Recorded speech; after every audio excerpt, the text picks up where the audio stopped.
जनती जे जारल जैबू आग में दहेज के, पाप नाही करती बेटी ससुरा में भेज के। भरत शर्मा का एक ऐसा गीत जैसा फिर भोजपुरी के इतने बड़े बड़े सुपरस्टार और गायक भी नहीं ला पाए। भोजपुरी का वो सुनहरा दौर जो भोजपुरी में समाज सुधार के लिए काम होते थे, ये गाना भी समाज सुधार के लिए था और दहेज प्रथा के विरोध में था। इस गाने के माध्यम से समाज में व्याप्त दहेज प्रथा के कारण जब एक लड़की को जला के मार दिया जाता है, उस पर चोट किया गया है और चोट भी ऐसा कि इस गाने को सुनने के बाद आपको दहेज शब्द से नफरत हो जाएगा। भरत शर्मा का ये गीत आपको रोने पर मजबूर कर देगा। दहेज प्रथा के विरोध में ऐसे तो बहुत गाने होंगे, लेकिन इस गीत से टक्कर लेने वाला कोई गीत नहीं है। तो हमने सोचा कि क्यों ना आज हम हमारे विशेष कार्यक्रम एवरग्रीन भोजपुरी में इसी गाने पर चर्चा करें। तो आइए शुरू करते हैं, लेकिन उससे पहले नमस्कार, मेरा नाम वेद प्रकाश है और आप जनता जंक्शन का विशेष कार्यक्रम एवरग्रीन भोजपुरी देख रहे हैं। और हम बात करेंगे भरत शर्मा व्यास के द्वारा गाया गया गीत जनती की जारल जैबू के बारे में।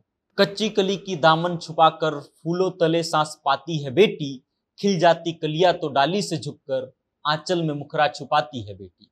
खुशबू छिड़कती है सेवा से अपने, मर्यादा कुल की बढ़ाती है बेटी, फिर भी वही इस जमाने में एक दिन पैरों तले कुचली जाती है बेटी।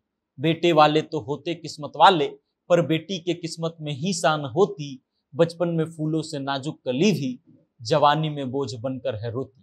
इस दोहे के साथ इस गाने की शुरुआत होती है और इस दोहे के द्वारा ही समाज के मुंह पर एक करारा तमाचा लगा दिया जाता है कि कैसे अपनी सेवा से सारे जमाने को रोशन करने वाली बेटी, अपने कुल की मर्यादा को बढ़ाने वाली बेटी को पैरों तले कुचला जाता है और कैसे समाज में बेटे वाले को किस्मत वाला समझा जाता है और फिर बेटी को समाज के द्वारा बोझ समझा जाता है।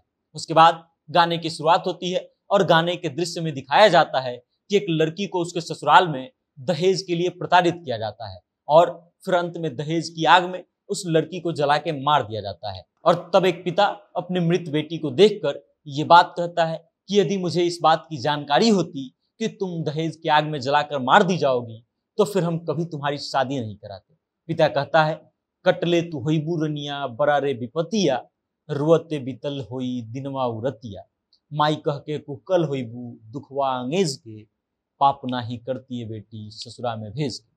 जिसका अर्थ है उसने बहुत दुख सहा होगा, दिन रात रोते हुए गुजरे होंगे, दुख झेलते हुए रोते हुए कराहते हुए माई माई चिल्लाई होगी, और अगर ये सब पहले से पता होता तो वो कभी अपनी बेटी को ससुराल भेजने जैसा पाप नहीं करता।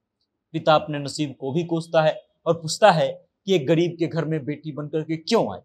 पिता आगे के लाइनों में कहता है कि हमको छोड़ करके तुम चली गई और ये मेरे लिए जीते जी मृत्यु जैसा है।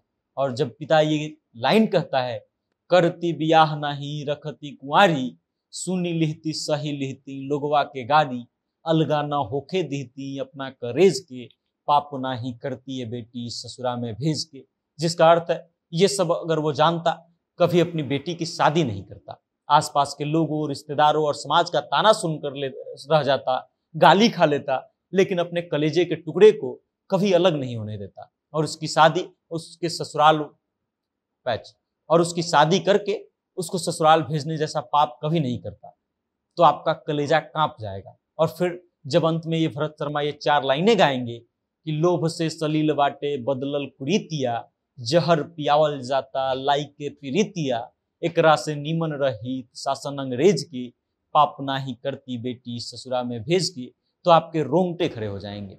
इन लाइनों के माध्यम से भरत शर्मा ये कहते हैं कि लोभ को कुरीति में बदल दिया गया है और फिर लड़की से शादी करके लाया जाता है और जहर पिलाकर या आग में जलाकर मार दिया जाता है। इससे अच्छा तो यही रहता कि हम आज भी अंग्रेजों के गुलाम रहते, लेकिन ये दहेज अच्छा नहीं है। इस गाने को सुनते समय कई बार ऐसा समय आएगा कि आपको लगेगा कि आप अब रो देंगे।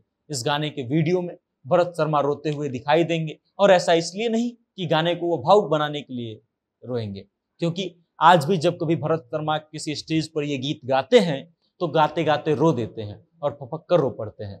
भरत शर्मा के इस गाने को सुनने के बाद आप समझ जाएंगे कि आखिर क्यों भरत शर्मा को ही भोजपुरी का स्वर सम्राट कहा जाता है। पवन सिंह या खेसारी लाल यादव या कोई और गायक क्यों स्वर सम्राट नहीं बन पाया या बन सकता है। ये गीत इतना मार्मिक है कि सुनने वाला व्यक्ति एक बार तो जरूर रो देगा।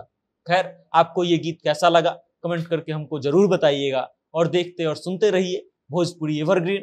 कैमरे के पीछे हैं विशाल। बहुत बहुत धन्यवाद।